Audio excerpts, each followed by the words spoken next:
All right, is anybody willing to share their viewpoint or their opinion? Haley, I know you're going to. I don't, actually. No? No. Good. That's a rare. Clive? Well, I mean, there's lots of war in the Old Testament, which is, all sanctioned by God in God's name. But in terms of like modern war, a lot of it is just the result of sin and like the, general wickedness of men. So it is biblical in the sense, it's not like taboo, but there are just cases for war. Anybody else? I just want to tap into the fact that a lot of the war that we deal with today is inherently biblical because it deals with the region of the world where everything takes place. So, and you can draw a lot of ties back here. I mean, both world wars, especially World War II, as I think it's impossible. I'll say it's impossible to separate the religious aspect from it. I would say to that point, I think it's something can be biblically relevant without being biblically sanctioned. So if something's predicted in the Bible, that doesn't mean the Bible's saying it's a good thing necessarily. Yeah. All right. So we'll start from the ground up. So Exodus 20:13, the sixth commandment, you shall not murder. So it's an interesting word, murder. That Hebrew word, ratzah, I didn't pronounce that right. But that's a Hebrew word used for murder here. Very commonly, the sixth commandment is misconstrued as you shall not kill, which is not the case. It's you shall not murder. So that word is used 38 times in the Old Testament. This is the first time it's used. It's often used to describe any killing of another man by man at the individual level. It's also used for assassinations, revenge killings, manslaughter, and intentional killings generally. It's spoken in 2 Kings, Numbers 35, etc. This word is not the Hebrew word used whenever war is described or capital punishment is described in the Old Testament. So, Genesis 9:6, whoever sheds man's blood, by man his blood shall be shed, for the image of God who made man. So clearly here, God is commanding that one man, if he takes the life of another man, should be killed. So clearly, there's a distinction here between killing and murder. And it's important to establish before we start talking about war that killing and murder are two separate acts. Every murder is a killing, but not every killing is a murder. So within the Old Testament, a couple passages, there's several times throughout the Old Testament where God is directly commanding the Israelites to make war. So would someone like to read 1 Samuel 15:18? Go for it, Gideon. 1 Samuel 15:18. And the Lord sent you on a mission and said, go devote to destruction the sinners, the Amalekites, and fight against them until they are consumed. And would someone like to read Numbers 3:12? Start at the front of the room, bring them up the others. The Lord said to Moses, take vengeance on the Midianites, the Israelites. After that, you will be gathered to your people. And Deuteronomy 20, verses 1 and 4. When you go to war against your enemies and see horses and chariots and an army greater than yours, do not be afraid of them, because the Lord your God who brought you out of Egypt will be with you. For the Lord your God is the one who goes with you to fight for you against your enemies to give you victory. So clearly, at the very least, there is a biblical case for war, because there are multiple instances where God commands the Israelites to make war. So,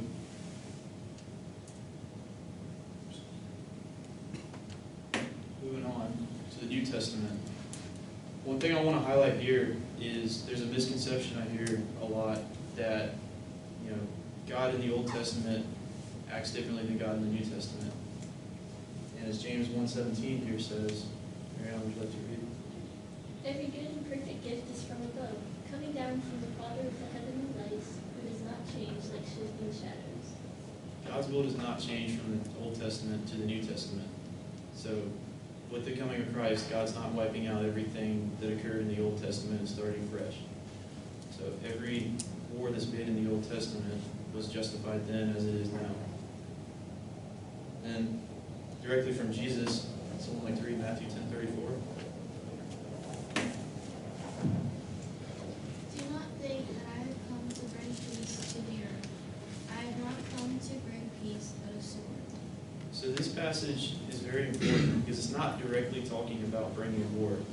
However, it's important to highlight that Jesus is not a pacifist. So in this passage, he's talking about more so spiritual conflict and how his truth comes and brings conflict with it amongst men, which is not directly war, but it's highlighting that Jesus himself did not come with a super hippie, vaguely. What does the meme go? I have one commandment: be vaguely nice to each other, bro. Yeah. And then lastly, most importantly, Revelation 19:15. Coming out of his mouth is a sharp sword with which to strike down the nations, to rule them with an iron scepter. He treads the winepress of the fury of the wrath of God Almighty. Finish this slide up when we get through. So in the Old Testament, God commanded the Israelites to make war. In the New Testament, Jesus will bring war himself, personally. In his second coming will be violent, will be full of war. So clearly, one way or the other, the Bible makes the case for war. So take a little pause there if you want to get food.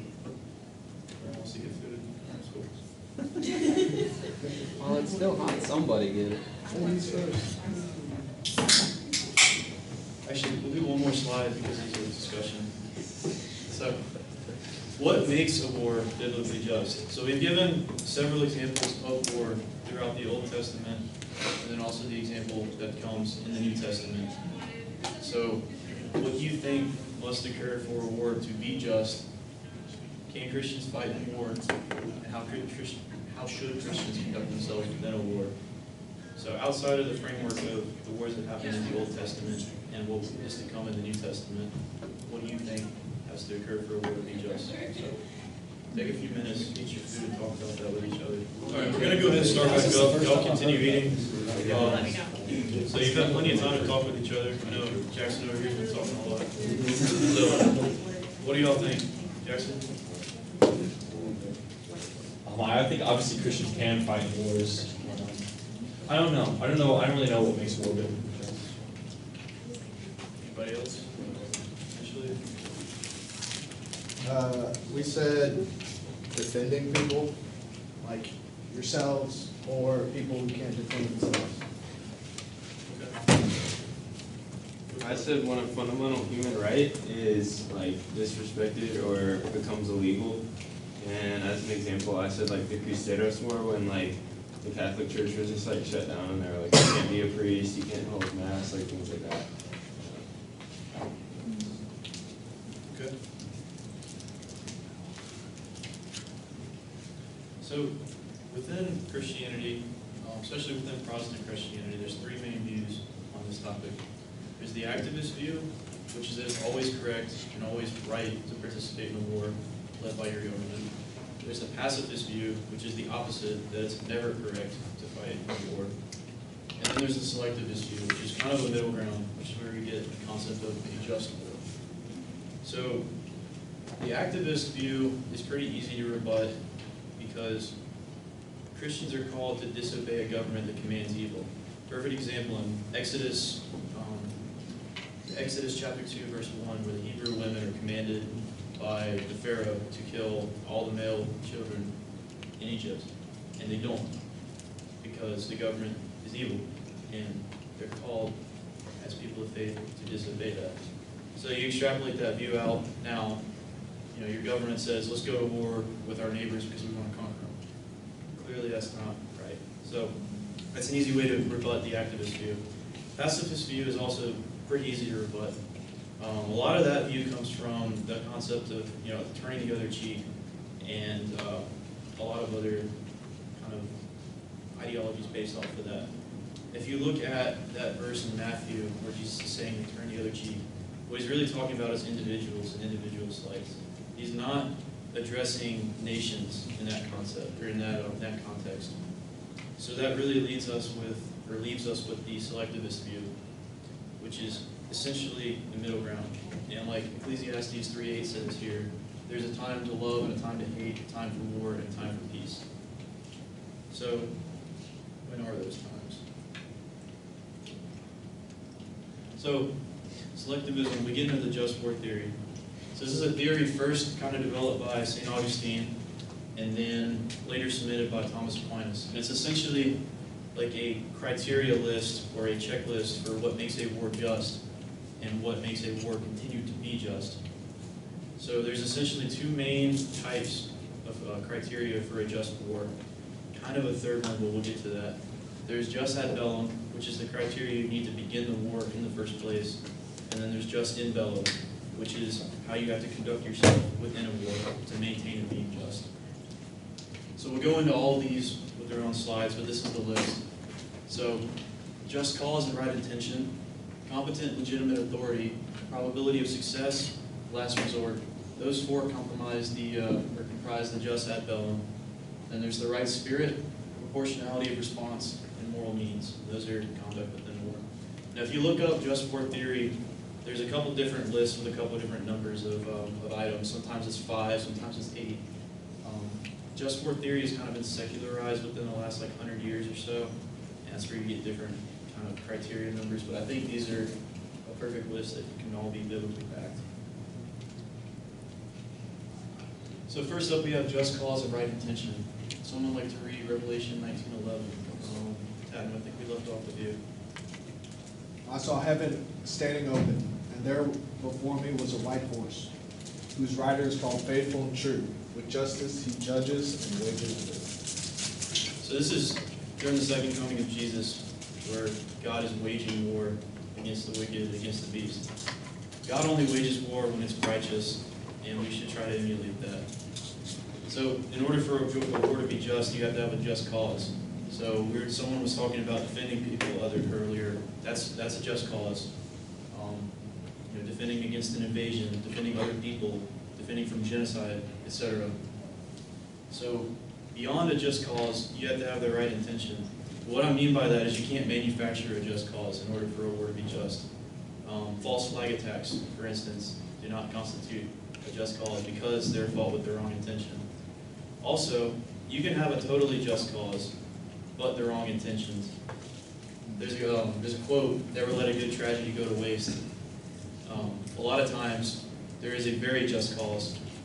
For instance, we'll go to the controversial one, 9/11. That was a just cause. That cause was used to fund 21 years of war, which was that for the right intentions down the road? Maybe, maybe not.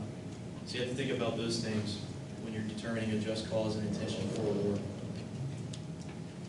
Next up, competent, legitimate authority. Lydia, would you like to read 1 Peter 2:13 and 14? Yeah.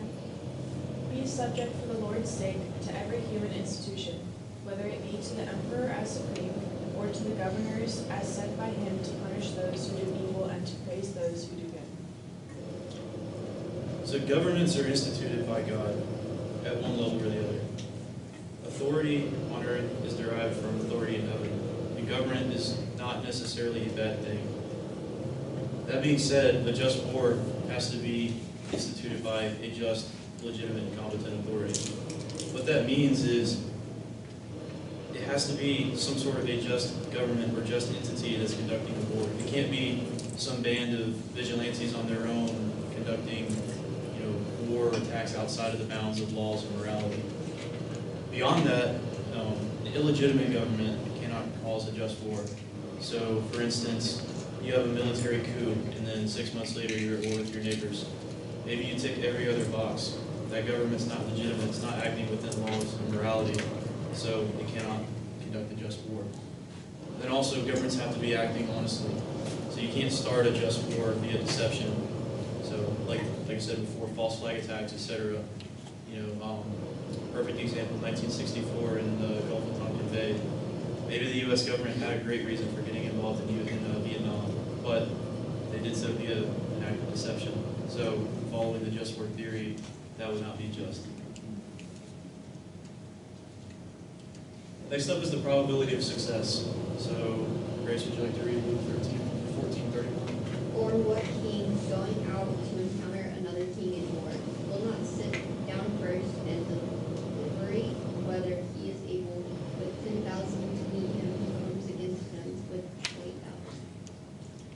So you have to be at least somewhat confident in your ability to win. You can't justly go out and start a war that you know you're going to lose, or that's very likely you're going to lose. Reason being is it's going to cause a bunch of undue suffering and destruction. So if you're some tiny country and maybe your neighbors are committing that genocide, etc., but would you be justified in starting a war that you have absolutely no chance of succeeding in, even if it's for all the other right reasons? Probably not, because you're going to end up destroying your own selves.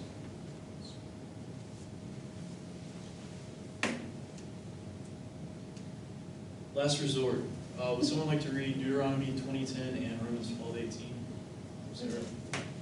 When you march up to attack a city, make its people an offer of peace.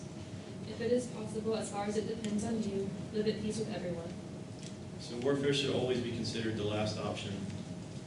However, that doesn't mean that you have to go through some list of, okay, we made this offer, then we made that offer, then we made this offer, blah, blah, blah, blah, down the line.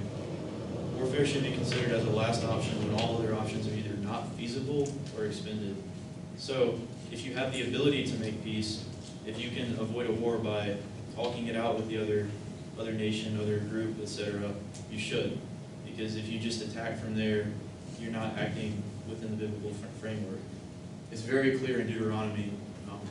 And that chapter goes on later, to kind of discuss the processes for how you are to conduct a war, etc. So you should always attempt to be diplomatic when possible. So then moving on to the conduct within the war, you have to have the right spirit. So Psalm 68:30. Alex, would you like to read? Yeah. Rebuke the beasts that dwell among the reeds, the herd of bulls with the calves of the peoples. Trample underfoot those who lust after tribute, scatter the peoples who delight in war. So you should not, if you are a soldier acting in war, or if you are some sort of figure conducting that war, you shouldn't take pleasure in the act of war, because war is a terrible thing. You should only seek to do what is necessary to achieve the goals of the war without causing any unnecessary, casualties, etc. And also you shouldn't enjoy it, which obviously you'd think not, but you look out throughout history, and especially within the ancient times, a lot of the soldiers would love to go and loot and pillage, etc. One thing is it's inevitable that innocents will be harmed in war, but to act within the right spirit, you have to minimize that as much as possible.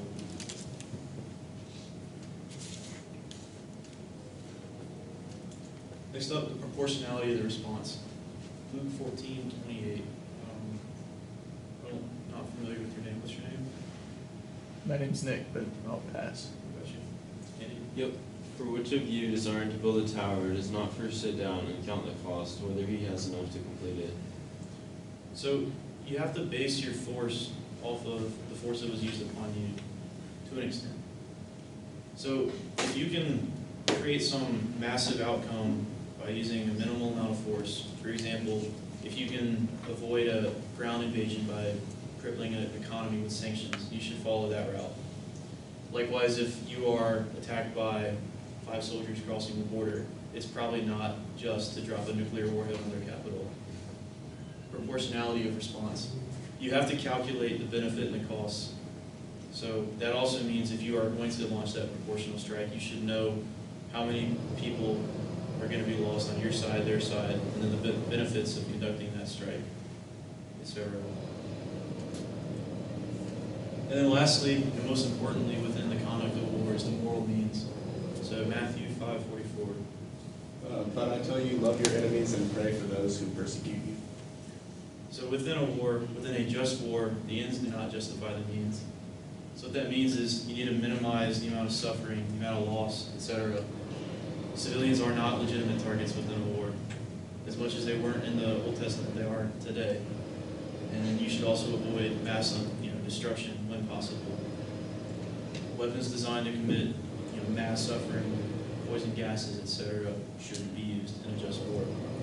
And then you have to treat the enemy with respect. Like Jesus says in Matthew, you love your enemies, even if you're fighting them, which is very hard to grapple with, especially when you're fighting the enemy. And then, very importantly, this is where you get into the third category of the just war theory, which is kind of a recent addition, is the just war only continues as long as the war is just. What that means is if you have a just war, you have a very set boundary of goals for that war and criteria for continuing that war.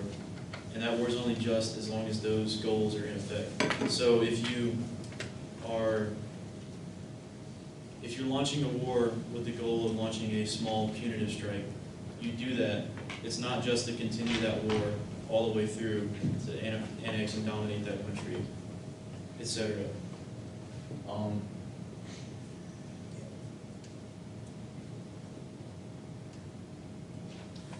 And then lastly, so outside of the just war theory, just kind of bringing it full circle, someone like to read Romans 3:10? Julie, you're up. As it is written, none is righteous, no, not one. So Romans 3:10 through 18 is talking about how sinful a world we lived in, and we're living. Everyone's a sinner. No one's righteous. Only Jesus is righteous. Only God is righteous. We constantly fail. We're all sinners. What that means, war is always horrible and should always be avoided when possible. There is the concept of the just war theory, but it's really hard for any war to be just. Not saying there aren't just wars, but we're not righteous people, we're not good people, we always fail to live up to the standard. So inevitably, one way or the other, we oftentimes fail to make a war just. Wars always cause suffering, losses, even when they're minimized, they still occur. However, the concept of a just war does exist, which means that we as Christians are called to make just wars when the categories for that war are fulfilled. It's very important to use our discernment. As Christians, we are given the gift of discernment. We have to determine if what we're doing is just at any given time throughout that conflict. And then also lastly, if you're in a position where you have to justify a war, it's probably not just. Just like if you're thinking, do we need to normalize this? It's probably not something that should be normalized.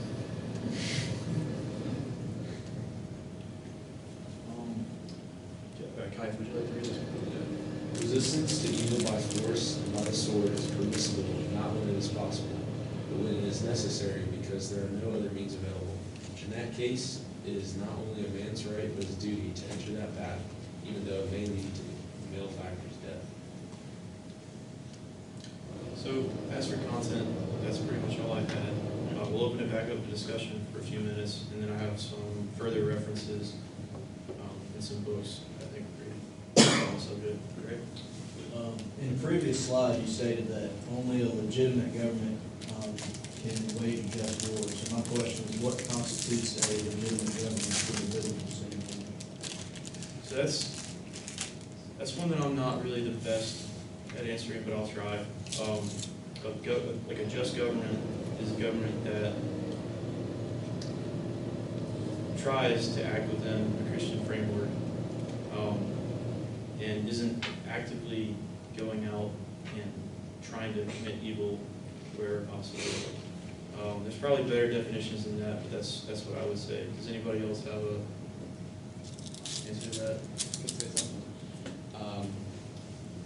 Romans 13, and I think it was 2 Peter 13 we brought up there, is talking about people rebelling against a government that doesn't do what's right. The idea is God is the standard of what's right, and if we follow him, whether we're individuals or nations, then we're doing what's right. So a just government would be a government that follows what God decrees. If we believe Christianity is true, we use the Christian moral framework for that.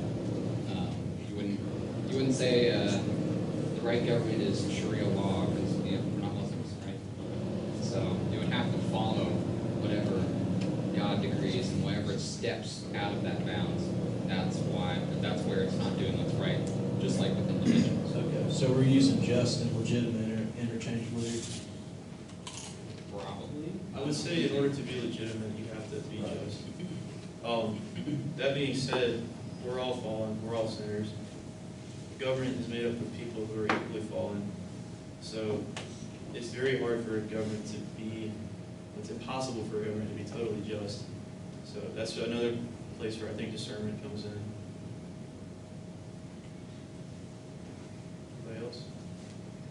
What about with the Civil War? Like, not necessarily the American Civil War, but just any kind of rebellion that's started by the government that at least the original government claims is illegitimate, whether it's following just things or not. Do you think it could possibly be a just war in that case, like a just rebellion? I think so.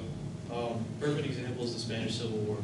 So in the Spanish Civil War, you had a Republican government that was increasingly more and more communist dominated, which legally was the legitimate government. However, they were conducting very illegitimate acts, like they were burning churches, etc. They were instituting a lot of anti-Christian laws. So you had the right wing in Spain, which was the Catholics, essentially. They rose up in a rebellion and instituted what they believed to be a just government, which was going against what they saw as an illegitimate government, which was attacking Christians, murdering Christians, burning churches, etc. So in that sort of circumstance, where you have a formerly legitimate authority that's committing a lot of illegitimate acts, I think you are good and justified to rise up against that. How could you, from a biblical standpoint, ensure the maintenance of a legitimate government? Because your example, like with the Phalangists in Spain, they instituted that government, but then it fell away once Franco died and they didn't really have a successor. So how can you try to maintain that from a biblical perspective? Really, the only thing you can do is try.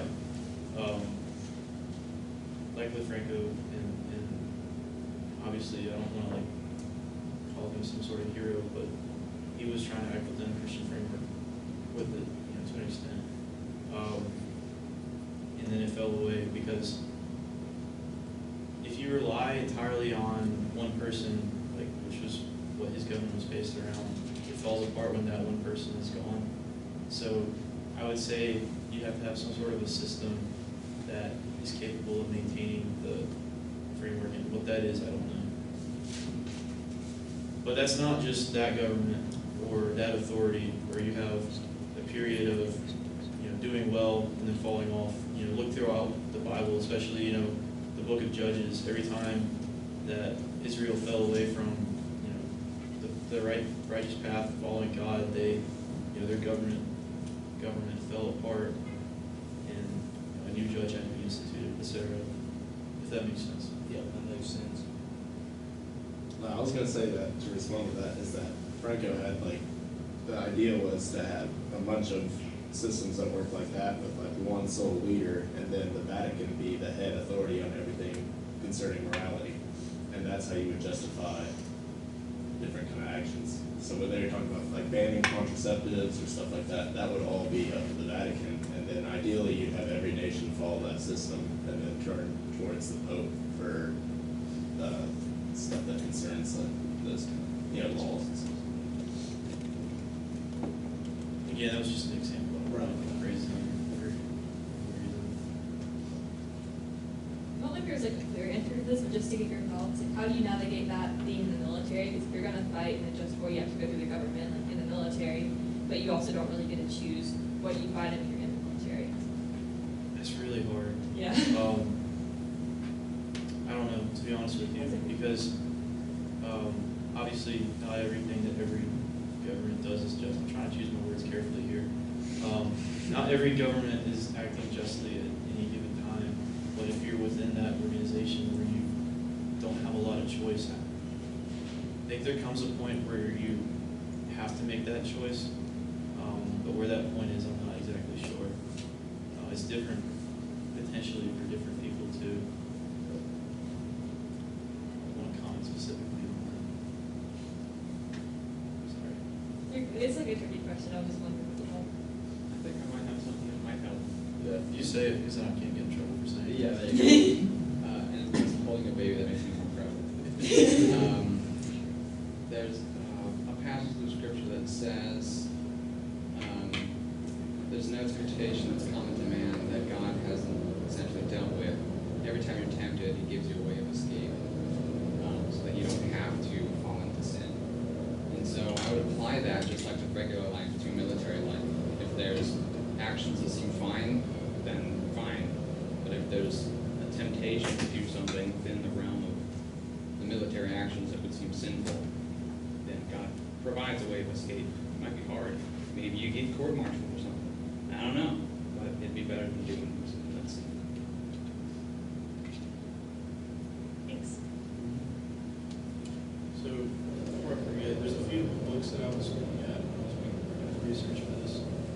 I have a couple of them with me, and I have a couple other books too.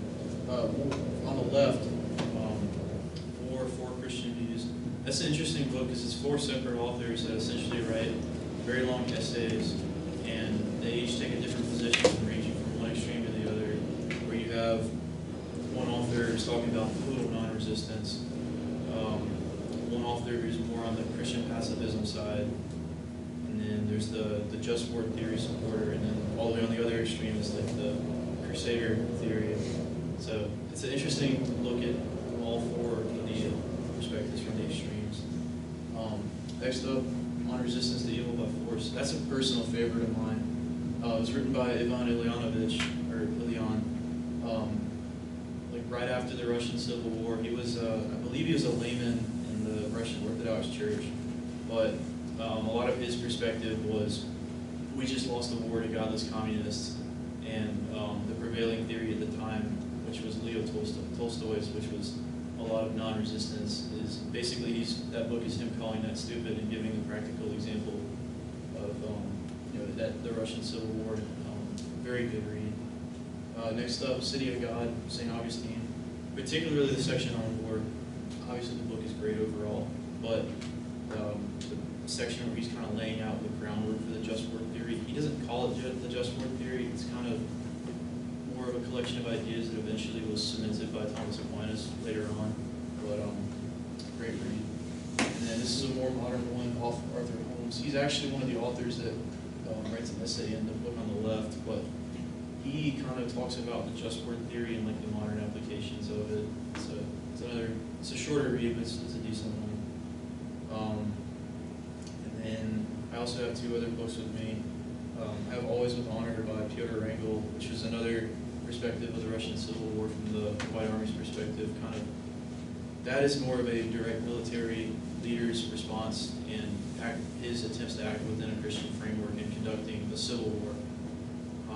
So, Marianne, I know you asked that question. That book is his memoirs of trying to grapple with that. And then lastly is The Boniface Option, which is kind of like a very modern take on kind of going out and attacking evil.